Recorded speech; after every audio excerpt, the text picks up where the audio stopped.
端午節除咗睇龍舟競賽、游龍舟水，當然唔少得食粽應節。不過傳統鹹肉粽嘅熱量同脂肪含量相當高，過量食用可能會影響身體健康。今集我哋有專家分享健康食粽嘅貼士。咁一般鹹肉粽咧，佢就會加入一啲五花腩啦、梅花肉啦、金華火腿啊、鹹蛋黃啊，或者係臘肉等等呢啲高鈉高脂嘅加工嘅食物嘅。咁對於咧我哋話一啲本身患有高血壓啦，又或者咧佢係有心血管疾病嘅人士咧，其實絕對要留意嘅，因為始終我哋話裏邊嘅脂肪啦，同埋個鈉質都會偏高嘅。咁我呢度帶出咧4個健康食粽嘅貼士俾大家啦。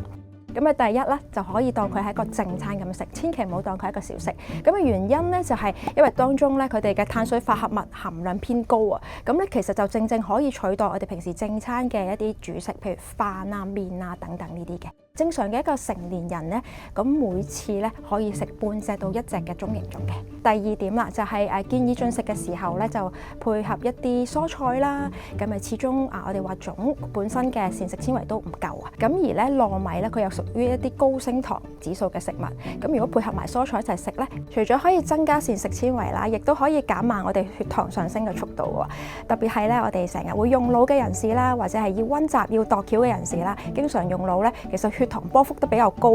上落比較快嘅時候咧，其實都會影響我哋嘅學習同埋專注能力㗎。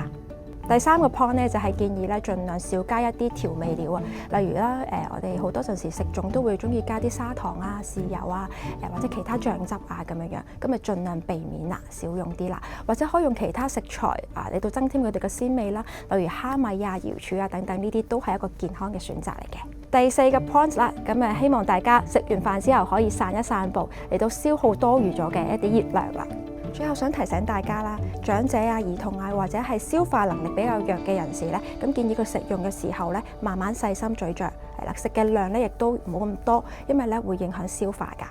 如果諗住自己包粽，可以選擇健康食材，減輕身體負擔。如果大家咧都會自己去製造啲粽啦，又或者係想喺食材方面咧有較好嘅選擇咧，咁我都建議翻啦，當中裏邊嘅五花肉啊、臘肉咧，其實可以用一啲瘦肉啊，或者去咗皮嘅雞肉，甚至乎海鮮去取代嘅。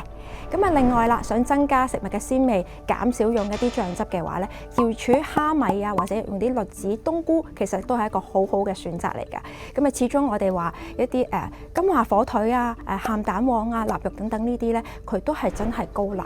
咁就盡量少食為妙啦。另外啦，可以用一啲五穀米啦、紅米啦、綠豆、紅豆、一啲腰豆啦、眉豆或者藜麥啊、麥米等等呢啲咧，取代部分嘅糯米嘅，咁可以增加膳食裏邊嘅纖維含量啦，亦都可以增加飽腹感㗎。咁對於腸道健康非常之有幫助㗎。